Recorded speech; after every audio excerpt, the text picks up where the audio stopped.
Hi, welcome to Upsana Classes. Today in this video, let's try about the need for the DC power supply. So, what is the need? How and why should we get the DC power supplies? In DC power supply is the most basic sections of any electronic components. Many electronic components like the transistor, FETs, capacitors, diodes, integrator circuits, they are used DC power supplies to have proper functionings. For portable low power sections, batteries may be used. Besides, there is a disadvantages of using the DC power supplies with the battery. We have disadvantages too. So what is that? So while using the DC power supplies with the battery, low voltages we get the frequency, and there is a lot of expenses to use this number of sensors for their proper functions. So it would be low voltages like desirable and economic to obtain the DC power from the commercial electrical power lines of 230 volts 50 Hz AC supplies. Accordingly, circuit must be designed to convert the alternating voltages to direct voltage of proper value is accomplished with a rectified filter circuit known as the DC power supplies. So here, to convert the AC to DC, we have four sections. First one, transistors,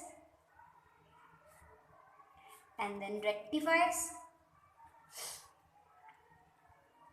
Here in rectifiers, we have two types, half wave rectifier and a full wave rectifier.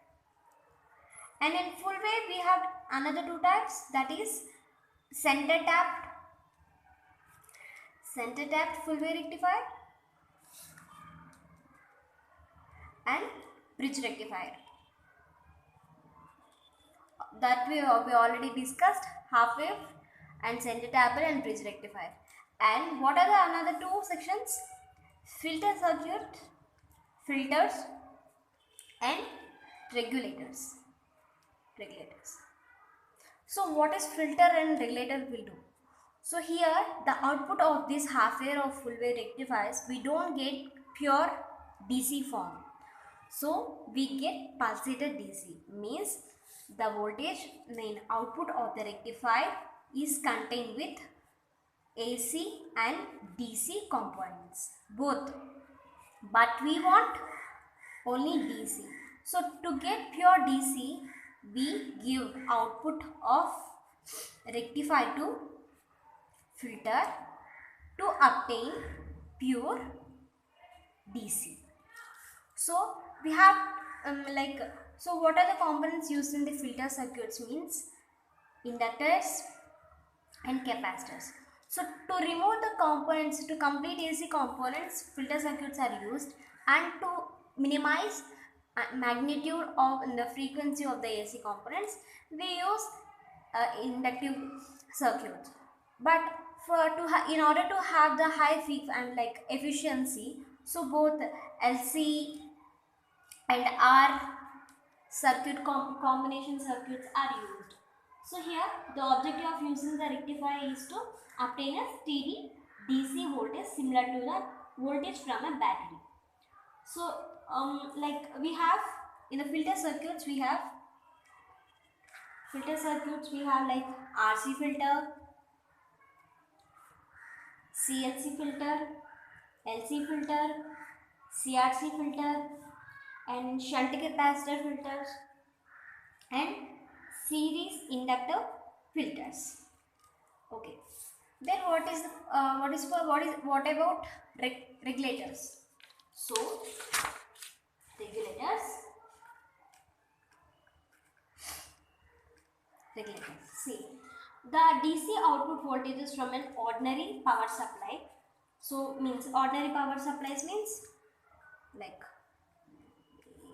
ordinary power supply is nothing but the combination of rectifier and filter.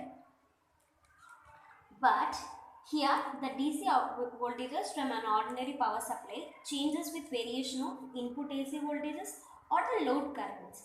In order to make the constant output, we use regulators in between our appliance and this ordinary power supply.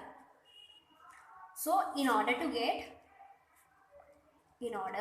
get constant DC output from a ordinary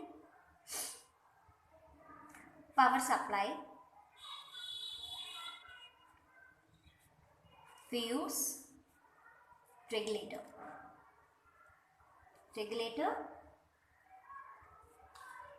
So voltage regulators, we use Zener diodes and transistors we use for this circuit to get regulator power supply. The definition that it defines: a device or a circuit which maintains the output voltage of an ordinary power supply constant irrespective of change in input voltages or load variations. Irrespective of input voltages or load variation. Okay, this is about the need for the DC power supplies, where we have the 4 sections. We discussed filter circuits very briefly, and rectifiers very briefly, and filters and regulators. So I'll tell you the Zener regulator in our next class.